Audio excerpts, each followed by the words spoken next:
The opinions and views expressed in the following program are those of the speakers and the host, and do not necessarily reflect those of Yoakley Scott Corporation and Your Sports Network.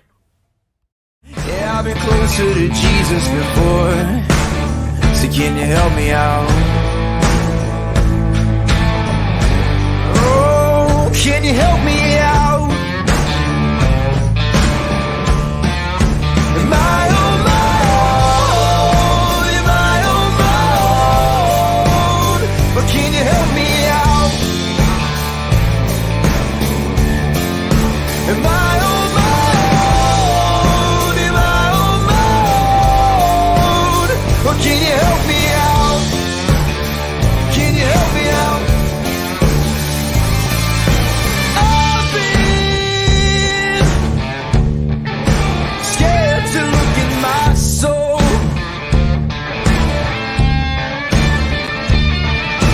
I've been afraid I would follow the road. Yeah, afraid of the things I've been told.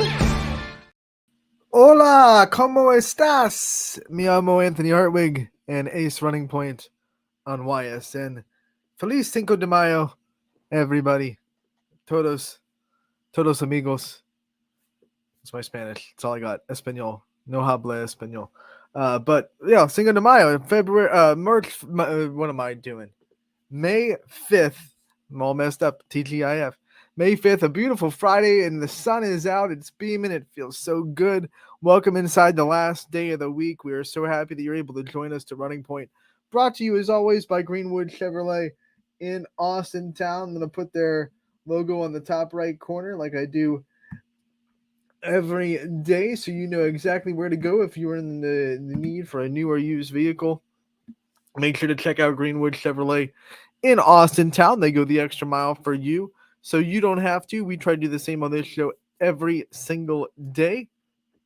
And we thank them for their constant sponsorship since day one. So here's what this show's going to look like today. We're going to talk about last night a little bit. There's some very interesting, awesome, fun things that happened last night. And then we're also going to dive more into tournaments a little bit. We have Division 3 to talk about. We're going to try to give it some time. We have an interview today that we're going to play with McKenna Hogan from Austin Town Fitch. We got a lot of Fitch interviews yesterday with me and Ty Bartell kind of teaming up again. So over the next several days, you're going to be seeing Fitch interviews pop up, mixed around. I'm going to spread them around with some other ones too, so it's not a Fitch overload. But I wanted to start with the seniors and get McKenna Hogan on the show, so you're going to be able to hear her interview on this episode as well.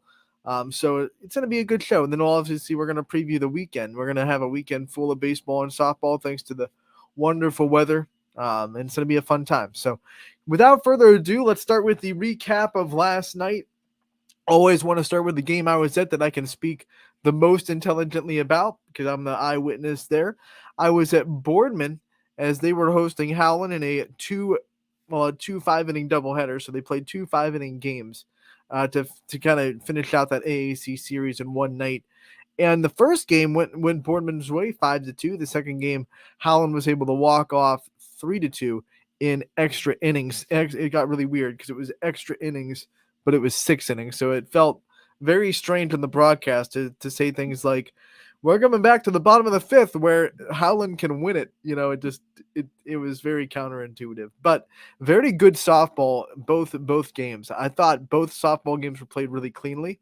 There were a couple of errors here and there, but nothing that was like, oh my gosh, this is a sloppy game. Both teams had really good defensive plays that kind of made you forget about the couple errors they made. Both teams hit really well, had good approaches at the plate. Both teams, I thought, pitched pretty well. I thought Brooke Tater did a good job in Game 1 and the first 2 innings of Game 2. And Alexi Spangler, player of the game in Game 2 as well, coming in relief, pitching the last 2 innings of that game and not letting a single hit. So keeping Boardman off the board and letting Howland give their bats time to try to figure out Gabby Safera on the other side and eventually walk off that game in the 6th. So it was a fun night of softball. The first night player of the game went to Maddie Weimer, who had 2 RBI. and she knocked in the most runs in the team in that game. So Ava Freeborough, also honorable mention in game one, really had a great day. Not the RBI numbers because she was batting leadoff, but still a very good day at the plate for Ava Freeborough, who was going up against Brooke Tater, who's a really good pitcher in her own right. So I was really enjoying the softball. Glad to see both teams back on the field. In two really good games, and both teams got a win, which is all you can ask for in a YSN matchup on a doubleheader. So here, that's the interesting thing. We played 11 innings last night total. 5 innings in the first game, 6 innings in the second game. So we played 11 innings of pretty clean, softball. No big crooked innings, no ones that took forever. We were done with 11 innings before the next game we were going to talk about got done with 10. And that tells you all you need to know about what was going on down in Austin Town. This game was absolutely as advertised. Fitch and Canfield.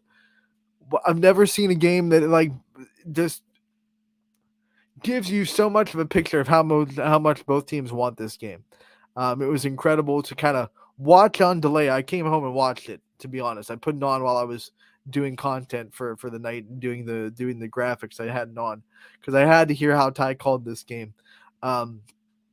So Canfield took that early lead 2-0. I'm like, oh, okay. I felt like whoever took the lead first might have a really, really big advantage, but Fitch answered right back, just like they did when Champion took their first lead of the game last week, I should say. And remember when Champion took that lead, that was the first time Fitch trailed all season. So they are not used to trailing. And when Canfield took a 2-0 lead, I thought, well, this is technically the biggest deficit that Fitch has faced all year. I wonder how they're going to respond. Boom, boom, tie game just like that. Blink of an eye. It's tied. It stays tied. Both pitchers were immaculate. Really, really, really, really, really good. Stayed tied at 2 all the way until the top of the 9th inning. Canfield takes the lead again. Haley Freedy, someone who I talked about yesterday with Ty when I was talking about some of the X Factor players I could see for both these teams. Haley Freedy comes up to the plate, hits an opposite field single through the hole between first and second base, scores a run. Canfield takes the lead 3-2. And then right back at it. Here comes Fitch again, tying up the game. I had a runner at third with less than 2 outs. Could not get the job done. Stays tied. I think overall, if I had to nitpick about this game and say something that both teams could do better, that would be it. Both teams had opportunities to really, I don't want to say put the game away for Canfield because they were always batting in the top of the inning and Fitch would always have the chance. But Canfield had opportunities to take a bigger lead, and Fitch had opportunity to win the game several times throughout the game. But both pitchers were locked down and just said, hey, we have to get out of this jam. It was really fun to watch. The offenses come through here and there, but the pitchers, for the most part, just shut down these really, really, really good bats. Just like expected, though, Canfield did it one way, Fitch did it the other. Fitch had a lot of hard hit balls that got through the infield, and some balls hit hard to the outfield. Canfield, on the other hand, did a lot of small ball, bunting, trying to use their speed, scoring with speed, running out some infield singles. So just like we talked about with Ty Bartell yesterday, it was the small ball and the speed of Canfield versus kind of the power of Fitch. Some great defensive plays that we saw. Haley Freedy again making a great play and left to catch a ball and then and get the ball back in. There was a confusing play where I think Sydney Watts was the one that flew out the left. I think they thought that maybe Haley Freedy dropped the ball because there was a play at third, and then the umpire had to call that play because it was still going. But then the other umpire came and said, no, she caught the ball, so there's no play at third. It got really confusing at that point. But it was everything you expect, and here it is, tied up still. It's past one. Past 1 o'clock, and it's still tied at 3 in the top of the 10th. So it might be the longest softball game ever recorded because they are not going to be playing tonight. For those of you that wanted to see them get right back at it tonight at Canfield, it is not happening. They're not going to play tonight. They're looking for a date to reschedule. The going plan, from what I'm told, is that when they reschedule tonight's game, the plan is still to finish last night's game and then play the next game consecutively. They want to do that at Canfield. I think Canfield really wants to do that at Canfield, and they were supposed to do that at Canfield tonight. Unfortunately, Canfield's field down there at the school is just not ready to play, and they just felt they made the decision that they could afford to wait a minute to see if they can get Canfield that home game, because Canfield wants that home game in this matchup. They don't want to give up a home game to Fitch. No one in the AAC really does. You talk to these coaches, and there have been coaches that have had to, because of weather, give up their home game to Fitch, and it's not something that they're typically happy about. They want to see Fitch come to their place and play on dirt, and that's something that Canfield probably really feels strongly about, that if we can avoid playing this home game, if we can avoid playing another game at Fitch and just being the home team, then they want to do it, and I guess that's good enough to postpone this game and move it over. The JVs are going to be playing at McCoon, so JV games, if you're a Fitch or Canfield fan and want to see the JV matchup, they will be at McCoon Park, but the varsity matchup between Canfield and Fitch is canceled tonight. Once again, they are working on a rescheduled date where they will try to finish the game that happened last night that's in the top of the 10th right now, tied up at 3, and then play the originally scheduled home game for Canfield right after that. Stay tuned to YSN. We will try to keep you guys as updated as possible on when those teams are going to be playing, because obviously no matter when it happens, that's going to be a marquee matchup, and everyone wants to see how that first game is even going to finish. It's still tied at 3. It might end up actually being the longest softball game ever recorded. It's still tied, still going on, still tied at 3 in the 10th. And that's gonna be going on throughout the weekend. We're gonna be sitting here on Sunday saying, "Hey, Fitch and Canfield, look at that! They're still tied at 3 in the top of the 10th. It's still going on." So we're looking forward to that. Obviously, we want to see a winner, and everyone else does too, because that series is pretty much for the AAC championship. Real quick, I want to go over the rest of the scores that came through last night. I know we have a lot to get to today, so might not take as much time on it as I do for normal days. I'm just going to read the scores that came in, but here we go. Had a lot of baseball and softball last night, which is always good to see with the weather that we had the last couple of days. Lakeview gets the win over Hubbard back in the NE8 for the Bulldogs, 9-0.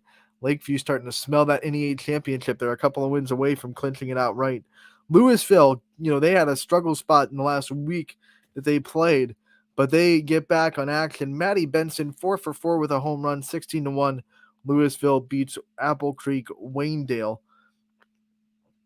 last night. A big win for the Leopards. JFK lost a tough one to Lake Center Christian, 6-5.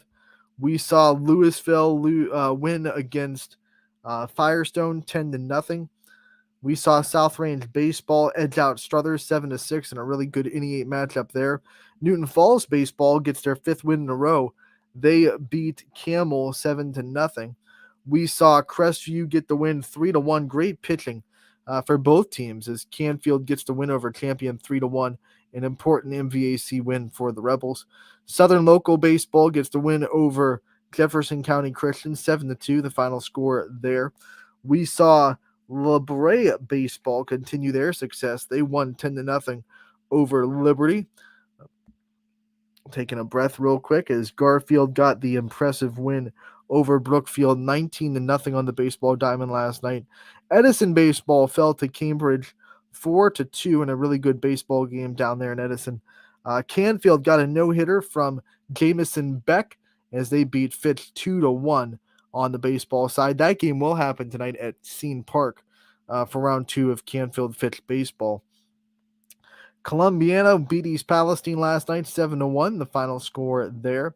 Lisbon Baseball, they got the win as well, 12-0 over East.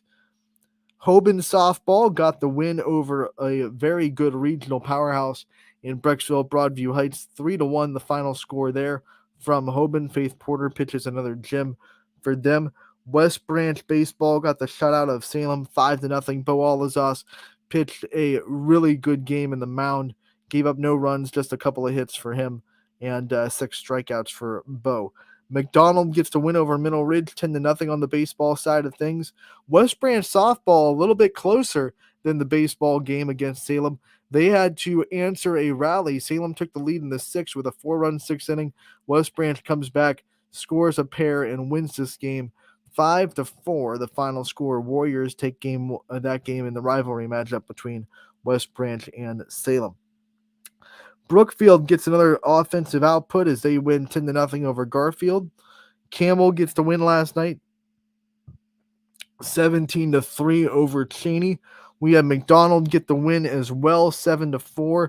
They played a doubleheader with Middle Ridge, and we'll get to game 2 when it pops up on the graphics.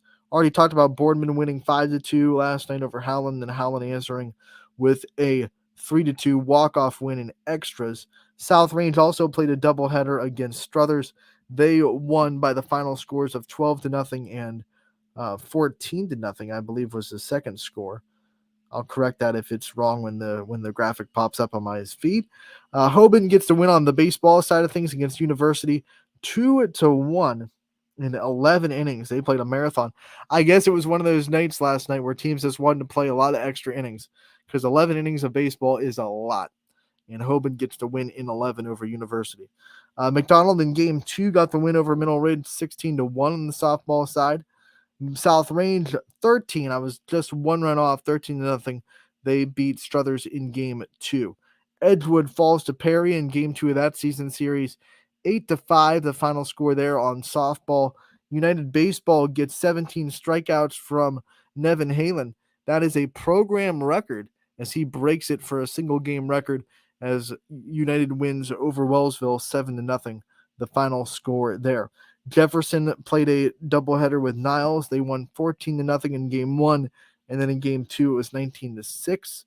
Conneaut softball beat Grand Valley 14-8 last night. Pymatuning Valley with a really good opponent last night in Chalker, 2-1. Pymatuning Valley gets the win. That's a big win for the Lakers going into tournament play. And then we had some finals come through this morning real quick. Warren Harding baseball beats Lakeside 3-0. Grand Valley baseball loses to Harvey 12-8. And last but not least, LeBray softball got the win over Liberty 11-1. Riley McDonough, another great performance at the plate, 2 for 3 for her, 2 RBI for the LeBray Vikings offense. So that is how the games kind of shaped up last night. Recaps and interviews and all that fun stuff can be found on ysnlive.com. And of course, our scoreboard page is updated as well if you want to look at the scores and maybe missed one that I called out. Now we're going to go into the tournament section of the show and talk a little bit about Division 3. We might actually break this conversation into 2 days because you know how I get about softball, and we do have an interview to get to as well. And Division 3 is going to be a lot to talk about. So we'll just see how it goes. I'm going to keep an eye on the time and make sure that I don't over talk in this segment real quick over Division 3. Before we get into the brackets, I'm going to remind everybody what the seedings are real quick in Division 3. Not going to read them all out again, but I'm going to bring up this seeding page that you can find on the Northeast District website, which is ohsaa.org/northeast-sports. You can also Google NEDAB, and it will be the first thing to pop up. So as you know, you can look at this page that you click on, and you can find the voting results of every division in the district to see who voted who where. Excuse me. South Range is the 1 seed champion, the 2, and then you look at the rest. YSN has the first 6 seeds all the way down to Lakeview before Wycliffe becomes the first non-YSN team in here. And you can see Division 3 is a monster just in our district alone. And then you start talking about the region and the teams that these teams are going to have to beat this to win a regional final and get to Firestone.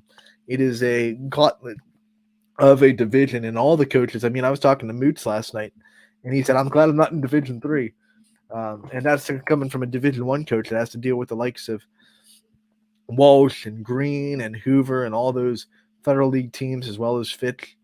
So when a Division 1 coach says, I'm glad I'm not in Division 3, you know how tough it's going to be in this Northeast region to get out of that bracket and go into state. So those are the seeds for Division 3. You can see them there, and you can always find them, like I said, on the Northeast District webpage, but I don't want to spend too much time on the seeding page.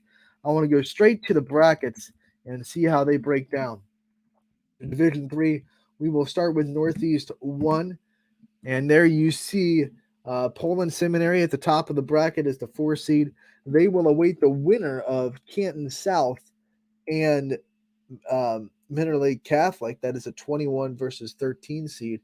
That game for Poland will be at home either way on the 11th at 5. We go a little bit down, and it is going to be Brookfield on the other end of the bracket. They will play the winner of Kirtland and Rootstown. Very interesting there. I mean, I think Rootstown has a very good chance to win that, and then it would be Rootstown amazing pitching against Brookfield's solid offense. That would be a really awesome sectional final there in Division 3 right off the jump between Brookfield and Rootstown if numbers go chalk and Rootstown takes advantage and takes care of Kirtland. On the other end of the bracket, we have the 1 seed South Range. They will await the winner of Crestview and Mooney, two teams that they're very familiar with playing in districts. I think the last time Crestview and South Range met in a district tournament game, it was the district championship not too long ago. So now they'll meet in a semi. In a sectional final, if Crestview is able to win, if Mooney's able to win, obviously they would be the ones going to South Range for that sectional final. You'll also see on the other end, Garrettsville Garfield will await the winner of Pymatuning Valley, who we just talked about beating Chalker. They will play a 15-seeded Liberty that has the offense to do some damage. They've proven that a couple of times this year. So I'm a little bit weary of Liberty as a 15, but I think Pymatuning Valley, I'm leaning towards them in that game. It would be a very interesting sectional final between Garfield and Pymatuning Valley that just got a big win over a very good Chalker team down in Division 4, who we'll talk about in a couple of days when we go into Division 4 and we see where Chalker is seated. That's a big win for Pymatuning Valley. They're feeling pretty confident, so if they get the win and they play Garfield, that game would be in Pymatuning Valley on the 11th at 5 o'clock. So they would love 2 tournament home games, and they'll get that as long as they take care of business and beat Liberty. You look at the bracket as a whole. Obviously, people are going to look at the fact that it could be South Range Poland round 2 if the numbers go chalk in the district championship game. First time that we're going to see those two teams play each other in a tournament in softball. They've been fighting each other in the conference for a long time, but Poland's always been in Division 2. So now as Poland ventures into Division 3, they have the chance to play South Range a third time. And I think Coach Sarich, talking to him when he was trying to make the decision of where to go, because he's in that 4-seed spot where you do have to start to think where you want to go, what bracket you want to go into. I think he thought that he had a pretty good chance if they met South Range again. He was very optimistic about the way the game 2 went. He thinks that, obviously the offense has seen each other, and he thinks that makes it pretty even when, you've seen Katie McDonald and we've seen Stakowitz and Suzanne. So I think he wanted to take his chances against someone that was pretty familiar. There weren't going to be any secrets if they met South Range. So I think that was kind of his thinking in that. But I think they're going to have to deal with either Brookfield or Rootstown in the semifinal. I wouldn't sleep on that district semifinal, no matter what team comes out of that. Brookfield played Poland, but that score is askew because Brookfield was also looking down the barrel of a matchup with Champion that next week. They did not want to use Marina Nicholson twice in a day. So they kind of pitched by committee with their 2 and 3 pitchers in game 2. And Poland's offense kind of took advantage of that. But Brookfield's offense was really seeing Katie McDonald well. So I wonder what would happen if Brookfield got that win and got to the district semis. Obviously, they would pitch their 1 in the tournament, so you would see Marina Nicholson for Brookfield go up against Poland. Would that game go any different if it's Katie McDonald, who, like I said, Brookfield's offense saw pretty well in their regular season matchup, and then Brookfield would be throwing their ace in the circle this time around? That would be a very interesting district semifinal. I wonder if Brookfield ever thought to themselves that could be something that they possibly look at and say, we were pretty smart for not starting Marina Nicholson in that weekend triple header with Boardman, Brookfield, and Poland all playing in Poland earlier in the season. It'd be very interesting. The bottom half, South Range going up against either Garfield, Pie Valley, or Liberty. South Range obviously has high expectations there. I think the one team that could give them a little bit of trouble, like the most trouble, the most I would watch out of those three, would actually be Garfield. And I know people are saying, well, Garfield's not the highest seed. Why would you say that? I have seen Garfield a couple of times, and their offense is hard to kind of pitch against because they do use a lot of small ball. They have one of the best slappers that exists in the network in Kendall Hahn leading things off. So I do think that sometimes the speed doesn't slump. So, those can be hard ones to navigate. And I think Garfield uses small ball a little bit more. Tuning Valley has a powerful offense. They like to hit extra base hits a lot. They have really good hitters. And sometimes, good pitching like South Ranger has, they can just eat up that power real quick and kind of neutralize it. But hard to neutralize speed unless you're striking out everybody, which also can happen with Julie Stakowicz or Sam Suzanne. But I think out of those three teams, I think the one that matches up the best with South Range, if I had to pick, would be Garrettsville Garfield. We don't know if that's going to happen. I think Tuning Valley can beat Garfield. So if they got that win, obviously they would play South Range. But I'm really interested to see how the bottom half of that bracket goes. Obviously, South Range has won. I did this yesterday, so I should know. They have won 8 of the last 13 district championships dating back to 2010, and they have been to 2 state championship games. So they're trying to kind of continue that dominance, and these teams are trying to stop that. So we'll go from that bracket on to the next one in Division 3. And that one, by the way, will be the district semis and finals will be at South Range. So even if South Range doesn't win somehow, the districts will be at their facility. This one is going to be held at LeBray. So semifinals and finals for districts will be at LeBray High School. They're field just right behind the school building if you've never been there. Champion is the highest seed in the bracket. They're the 2, and they're sitting at the top end of the bracket. They will play the winner of Camel and Burton Berkshire. And Camel is obviously the YSN team having a really rejuvenated season as a program. They actually played not too bad against Champion their second time. They competed pretty well.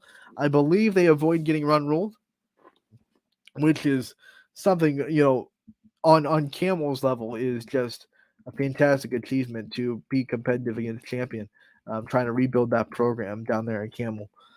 We have the next line, which is the only sectional final that is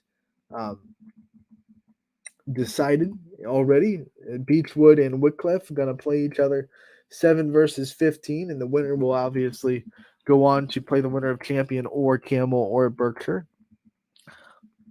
And down in the bottom half of the bracket, you see Columbiana down there is the 3 seed. They are waiting the winner of United and Grand Valley, and United obviously has played Columbiana close in 2 games. So, man, Columbiana sitting there thinking like, man, we have to face United the 3rd time if they get the win, and that's a sectional semi. I think Columbiana in the last 2 years has gotten kind of the short end of the stick in districts. That's going to be a very tough sectional final for the Clippers against a United team that knows them well, played them very well in 2 games. Last year, they got stuck with Gilmore Academy, and they didn't get too far in the tournament because they got stuck playing them. And Gilmore Academy obviously eventually went on to the district championship game. And now Gilmore Academy jumped up to Division 1. So that tells you all you need to know about how big they were last year. It was a non-transition year, so no matter how big they were at Division 3 last year. We'll go into the bottom end of the bracket. Lakeview will have the bye. They are the 6th seed, and they await the winner of LeBray and Southeast. Lakeview, a team that's still trying to find a way to play South Range the second time. They haven't fit that game in quite yet, but everything else has gone really smooth for Lakeview so far this year. They split with Poland. 2 really close games, and you saw how Poland lost to South Range by 2, so that should tell you that Lakeview can be a competitive team with just about anybody. They have the pitching in Ella Chadwick and Ava Bacon. They definitely have the offense. And Gianna Caruso is one of the power bats in that lineup. Obviously, Maggie Pavlansky hits for a high average. Not the power that she had last year yet, but still a very good hitter. So a lot to be proud about for Lakeview, and they've had some district success over the years as well. They want to punch through and win a district. This is an interesting one, man, because I think Columbiana, United, Lakeview, all three of those teams have a legitimate chance to really get into the district championship game. And then, of course, up here, it's not like Champion is going to be a cakewalk because Wycliffe is a very good softball team that they haven't even seen yet. So the unfamiliarity can also hurt or help you for a softball team. So, like, Champion is going to have an interesting district semifinal if they get there. If it goes chalk, it'll be Champion versus Columbiana. Those two teams scrimmaged each other in the preseason, but they didn't play each other this year. I think they were scheduled to, but it got rained out. I could be wrong, but either way, that should be a really fun one if that happens. But like I said, I wouldn't be shocked if Lakeview won that side of the district and got into the district championship game. I wouldn't be surprised if United upset Columbiana and won that game in the district semifinal. So I think there are three teams here that have a legitimate, viable option to go and play Champion in the district championship game, which would be at LeBray High School on the 18th at 5 o'clock. So that should be interesting when you look at those two districts and how they could wind up with each other. We're going to talk a little bit more in days to come about the region. I want to break down some of the non-YSN teams that are going to pop up in the region and talk about just how hard Division III is. Maybe we'll start that on Monday when we start our division talk before we jump into Division 4, because man, when I just say Division 3 is an absolute monster, it is no joke, and I don't want people to undersell that. So we'll talk a little bit more about tournament time as the weeks go along. Obviously, tournament time starts with sectionals on the 8th. Some teams are in sectional semifinals.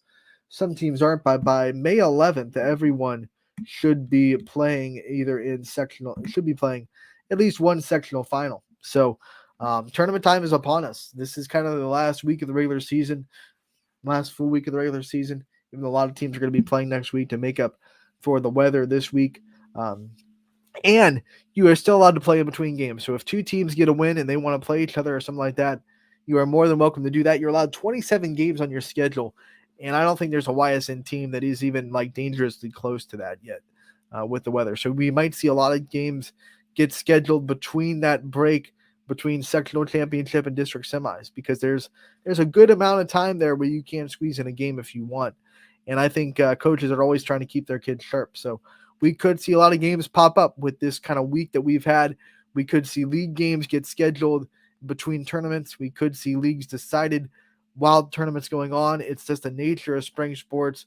Like it or not, it's how it goes. We might not see every conference champion decided when tournament time starts. That's just how it goes. We'll see how it goes. We're going to go to a break, and when we come back, we're going to have an interview played with McKenna Hogan Sr. from Austintown Fitch on Running Point, as always, brought to you by Greenwood Chevrolet in Austintown. Back in a minute. Before the lights come on, before the workday begins, before a long day is ended, or it's time to have fun, it all starts with the people at Joe Dickey Electric. From replacing a light fixture in your home to building a substation for your business, no job is too big or too small. The people of Joe Dickey Electric power them all. Joe Dickey Electric, over 60 years of powering the Mahoning Valley.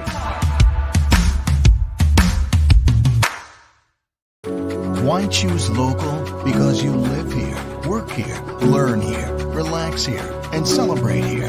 21 WFMJ is our Valley's only locally owned TV station, and our focus is local. Other TV stations don't have that same focus, as their owners are somewhere else. But 21 WFMJ is rooted in the Valley. Local people making decisions that affect your life, right here where you live. You're looking to your future, preparing for your goals, and they're closer than you think. Because here, success is part of the plan. It's a place where academic and social opportunities are meant to prepare you for life, not just the next 4 years. You'll be equipped to face new challenges and turn hard work into a career. you're ready for your success to take root. And here's where it starts. We are Youngstown State University, and proud. Hi, this is Tommy Clem, owner of WRS Insurance Solutions. WRS Insurance Solutions is a local independent agency that specializes in life, Medicare, long-term care, and disability products. Call us at 330-953-3722 or visit us at wrsinsurancesolutions.com to learn more. Good luck to all the student athletes in the Valley. Welcome back to Running Point on ysnlive.com, brought to you as always by Greenwood Chevrolet in Austintown. Anthony Hartwig with you as we continue this Friday Cinco de Mayo episode of the show. And we are going to go right into our interview section, and we have a senior from Austintown Fitch. Like I said, we got a lot of interviews yesterday from Fitch. Me and Ty kind of got back to tag teaming a little bit these interviews. So we do have a lot of Fitch interviews that we're going to be playing over the next several days. But like I said, I'm going to spread them out with a couple other players as well. So it's not like Fitch overload. But we're going to start with a senior in McKenna Hogan and play her interview on the show today. I hope you enjoyed it. It's a great sit down, and it was great to kind of get a chance to be with Ty again and be doing an interview with Ty Bartell again. So here is McKenna Hogan with myself and Ty Bartell. Great interview from Austintown Fitch's senior catcher.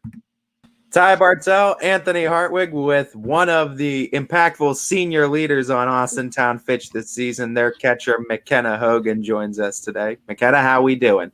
Doing pretty good. Well, this season, it's been quite a season for you guys. 15 up, 15 down so far as wins are concerned. But talking about your spot in this entire team, you have such a huge leadership spot defensively, offensively, batting cleanup. What was it like going into the season knowing that you were going to have the weight of being one of the leaders on your shoulders? And obviously it's turned out pretty well, but what do you think was the biggest thing you were looking forward to this season, and what was the biggest thing you learned? It was definitely nerve-wracking at the beginning of the season, being number 4 and being a leader on this team as the catcher. But really just being confident in myself has really helped me.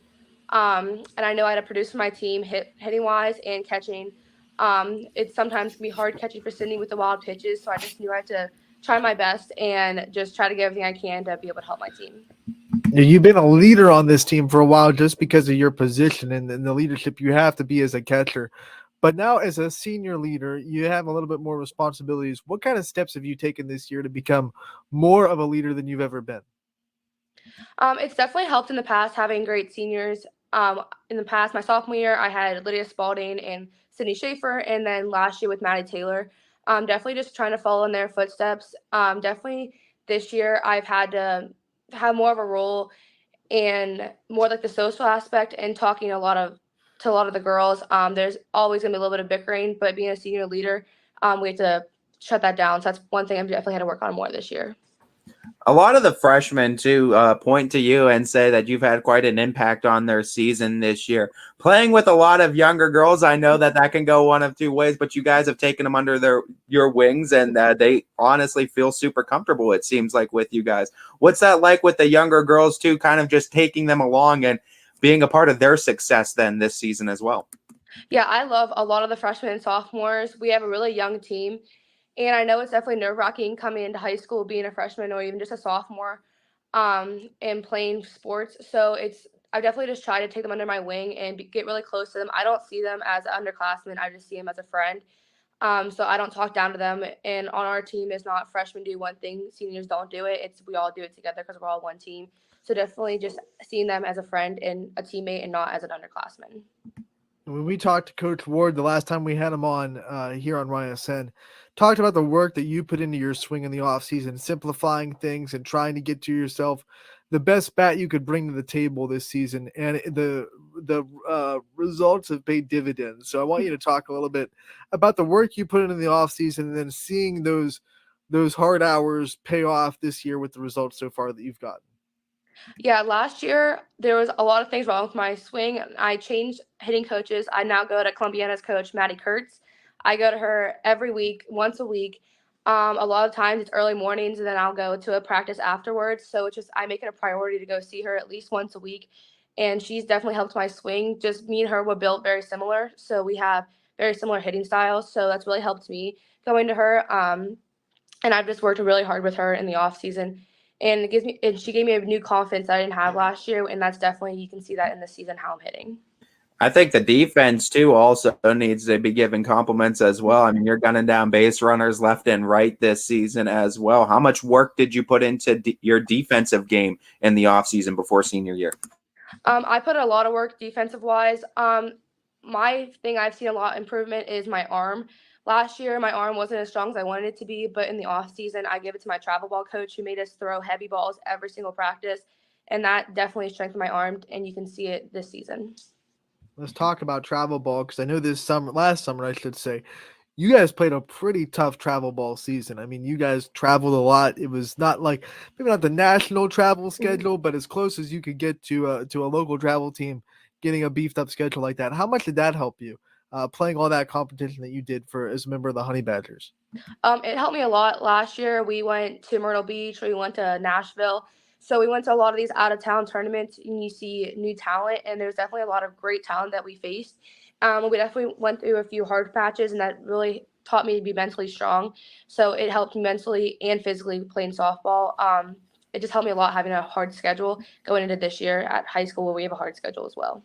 You catch Sid with the high school team of flame-throwing right-hander, and you catch Jay Stack too, Julie Stackowitz as well from the left-handed side. Do you think these experience catching these really good pitchers is going to help you going into the next level for your college career? Yeah, I definitely think it's probably the main thing that got me. Catching Julie, being a lefty, her balls move a lot, and that definitely helped me catching Sid, because Sid's balls move a lot. So just catching Julie, who's a great pitcher, has helped me a lot. And then also catching Lydia, it's all going to help me next year when I go to college. All right, so in practice, I'm sure you get to go up against Sydney Watts a lot in live hitting. What's that like, to try to get what your opponents have to experience every day? I've only hit off Sid once, actually, in practice. Once? Yeah, it was inside. We were indoors. I'm usually the one catching her, so I usually don't get to hit That's off her a true. lot. So I've only hit off her once, and I will never let it down that I hit off her. It wasn't a cage, so we can't say if it was a hit or a pop-up, but I will always say it's a hit. You got to get Steve Ward back there to catch every now and then. So I should. you pick up a bat. I don't know if Coach Ward wants to. I think he might be a little. I've never seen Ward catch Sydney ever. When we talk about that experience though in the batter's box, how different is the look from catcher's perspective to batter's perspective, and how the ball moves, and what can you say about it from that perspective? It's definitely different, but I feel I have an advantage because I've learned the umpire strike zone usually. So when I'm up to bat, I know more of what to look for and what to stay away from. It's definitely different because Sydney's balls move a lot. So then when you get in the box and the balls usually aren't moving as much, it's definitely a little bit different to get used to. But I feel like I have more of an advantage because I'm a catcher and being able to see what the umpires call. As a catcher, you do a lot of stuff that doesn't get noticed in the stat sheet. You know, catchers are not the flashy position. Not going to be talked about a lot in the stat book. What's that mentality like for you, doing all the under the radar stuff and the quote unquote dirty work for this team?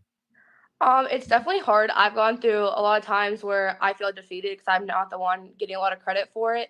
But my dad's always been able to talk me up and tell me that he always believes in me. We went through this with my family, with my brother, him being a lineman. He never got any of the credit as well. So my dad always be able to talk us up and tell us we are important and we're a big part of this team. No doubt, it's one of those old adages when things are going wrong at the line or at the catcher position, everyone notices. But when things are going good, no one really talks about it. And I mean, you're one of the defensive anchors. You're also one of the leadership anchors too in that dugout. And I asked Caitlin this, but I want to ask you it as well. What it was like taking the dugout energy under your wing as well, and having to keep up that energy too, and make sure that this is one of the loudest dugouts in the area. Oh yeah, we love having a loud dugout. We love being annoying. We'll say to ourselves, we are probably one of, if not the most annoying team. But we love it. We love annoying the other team. We love annoying Coach Ward. He gets mad at us, but that just makes it more fun. We have a lot of underclassmen, like Abby Toth. She is not afraid to be annoying, so that's definitely helped us. All of us are really loud, and we really don't have anyone that just sits back. We have everyone in the dugout is talking or yelling at something at all times. We've asked everyone this, but we have to ask you it too. What's the favorite chant in the dugout for you? My favorite chant is one I can't even do. They scream top of the lineup when I'm up, or watch the bunt. She's fast. Those are my favorite that they scream. Because we all know I'm slow, so I love when they scream, watch the bunt. She's quick, top of the lineup. It's just my favorite. It gets me laughing in the batter's box, and that really gets me out of my head. And don't play people. You got that sneaky speed, McKenna. Sneaky speed. Tied for third on the team in triples too. She's got a pair of them. She's got it too on the base paths, no doubt. This lineup, we talked about it though. Offensively wise, it's a juggernaut 1 through 9 this season, and you bat in that very important spot, 4th in the order too. You're batting cleanup, bringing in a lot of runs this year. What's that like too, being a part of this lineup and just being in that important role of cleanup hitter? Being in a lineup this great has definitely helped my confidence. Definitely helped my confidence. Because if I get out, I always know someone's gonna be behind me to pick me up. So it's definitely helped with the confidence. All right, one of the things I want to ask is the way last year's season ended. I know just a little bit short. You guys thought you could win that game. How hungry did that make this team, especially the seniors in the offseason and the starting stages of the season, to try to get back to that point and make that next step and get yourself to Firestone Stadium? Yeah, we just want to get farther than we did last year. It was definitely a heartbreaking loss last year, losing to Hoover. But this year, our goal is just to get farther than we did last year, and we're definitely just really hungry to get farther. What do you think you learned the most from that loss? Because they always say you learn a lot from the losses. So what do you think that loss in the districts taught you guys the regionals taught you guys as a team? We definitely learned how to ignore the fans. Last year, I know we got in our heads with the fans, and we let the fans affect how we played. So this year, we are learning to ignore all the outside commotion and just focus on within ourselves and do what we know we can do and not focus on anything else. I think it's also exciting for you, just like Caitlin Mitchell going to Notre Dame College too. You're going to continue your career for another 4 years, and you got to do it before the season started. What was that experience like to have that kind of checked off your list and not having to worry about that going into senior year? It definitely takes a lot of pressure off me this year. Bye, guys. It definitely takes a lot of pressure off me this year.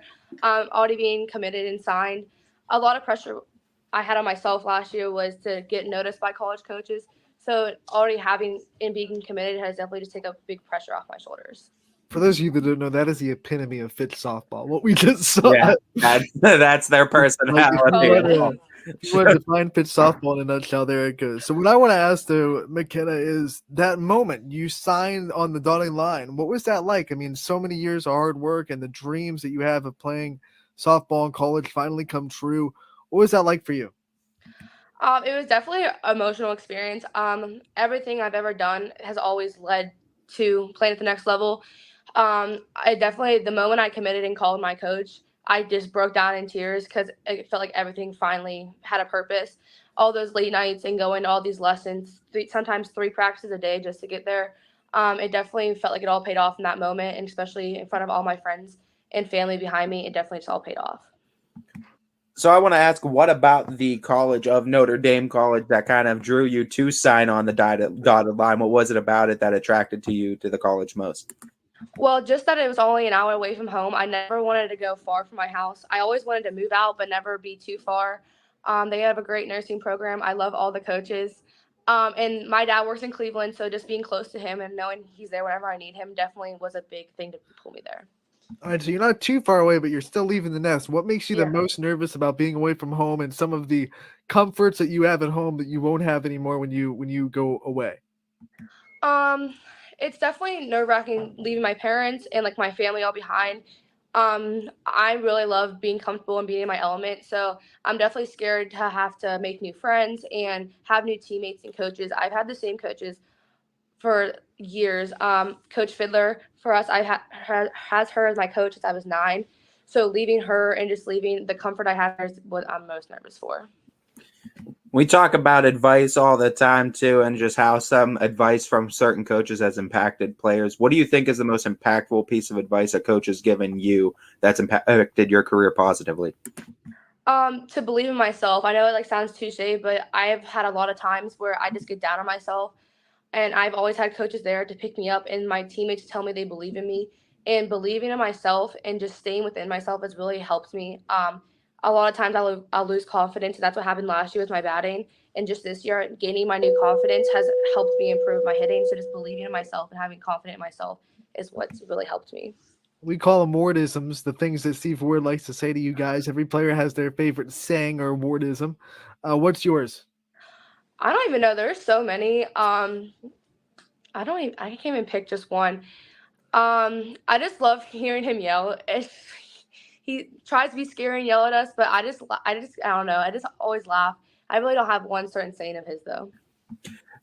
We go back onto that train of advice, and I asked you about who gave you impactful advice, but I want to give you a chance to. What's the advice you would give to those other players too that, like you, had that dream or working those late nights or putting in the extra work that want to accomplish that college level? What's your advice to those younger teammates, younger players watching you that want to accomplish that dream as well?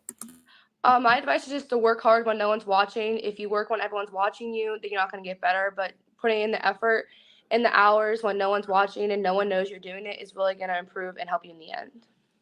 We've talked about a lot of people that have helped you along the way, but I want to give you one last chance before this interview is over to give shout outs to other people and other people that have been there for you, supported you throughout your career, and the people that you really wouldn't be where you are without.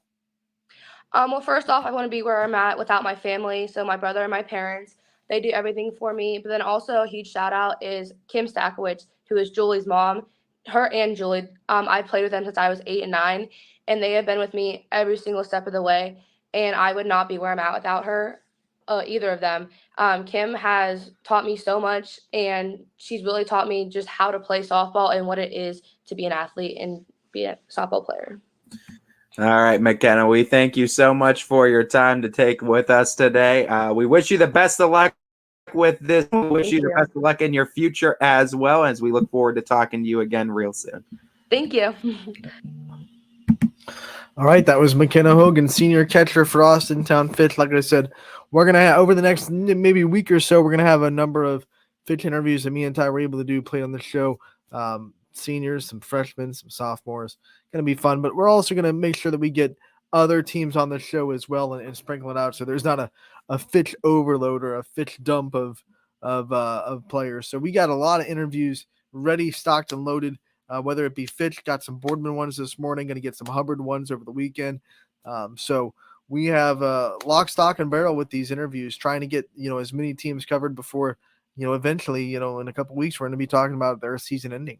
That's the inevitability of tournament time. These teams, someone's got to lose and someone's got to say goodbye to their season. So we're trying to truck through as many interviews as possible before that happens, and we will continue to play one a show, maybe two a show. If there's one day where we don't get games to talk about or something like that, we might be able to fit two in a show. But usually one per show is usually what we try to do here on Running Point. Let's go over the night and the weekend that's going to happen before we get out of here. Let's start with tonight in the baseball side. There are some cancellations, but there's a caveat. It's not because of weather. It's just because games that were originally scheduled at Scene got bumped for conference games. So if you're looking at the original schedule, these games wouldn't be happening, but all these teams are still playing at Scene. They're just playing conference games instead of non-conference games that they were originally scheduled to play. So, for example, Western Reserve was supposed to play Struthers tonight. That game's not happening because Western Reserve's playing at Scene and Struthers are playing at Scene, both against conference opponents. South Range was supposed to play Ursuline, same thing, canceled because South Range is playing a conference game at Scene. And then same thing with Canfield. They're playing Fitch again, so their non-conference game got X'd. They were supposed to play Cathedral Prep tonight. So the one game that is canceled is Hawken at Grand Valley Baseball. That is not happening tonight. So that is canceled. Here are the games that will be on the network and the announcers that will be covering them. First at Columbiana, they're welcoming in the Heartland Christian. Joe Eusebio going to be on the call there from Columbiana. South Range will be at Struthers at Scene 3 at 5 o'clock. Bob Zanny and the Struthers crew will have that one covered. It was a good one last night. Should be a good one tonight. Uniontown Lake will be at Louisville, and Rob Roberts will have the call there at 5 o'clock. United will be at Ursuline on Scene 1, and that'll be Alec Caberna on the call at 5 o'clock. Scene 2 will feature Western Reserve at Springfield. That's going to be a doubleheader between those two teams. Tim Corso will be on the call for both those games. Last but not least, the last game of the night on Scene 1 is Fitch and Canfield Round 2. Alec Caberna will call that one as well. Some other baseball games that are happening. Champion will go to Warren JFK at Eastwood Field. East Canton will go to Southern tonight. Hubbard goes to Lakeview for Round 2 of that NE8 matchup. Liberty will be at East. Waterloo travels to Jackson Milton. Wellsville will be at Cheney. We have Maplewood at St. John, and then Wellsville at Cheney as part of that doubleheader. Is Cheney's going to host Wellsville for 2, 5, and 6:30 for those games. Softball, we have a couple of cancellations. We already talked about Fitch and Canfield has been canceled tonight. And then obviously some originally scheduled games that were supposed to happen that are not happening tonight because of the league makeup game. So, for example, Fitch was supposed to play Urson tonight. Obviously, that game's canceled as well. And Western Reserve was supposed to play Canfield tonight.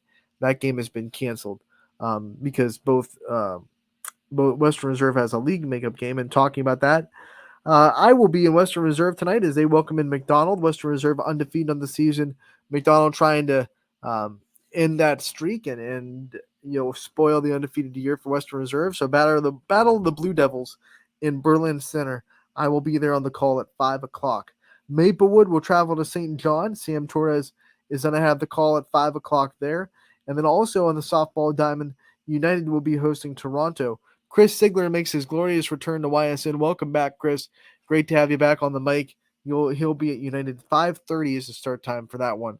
Toronto at United. Some other softball games that are happening tonight. East Canton will travel to Southern. East Palestine goes to Pymatuning Valley. Howland will go to Gilmore Academy. Jackson Milton will be at Badger. Lake Center Christian at Warren JFK. We have Sebring at Latonia.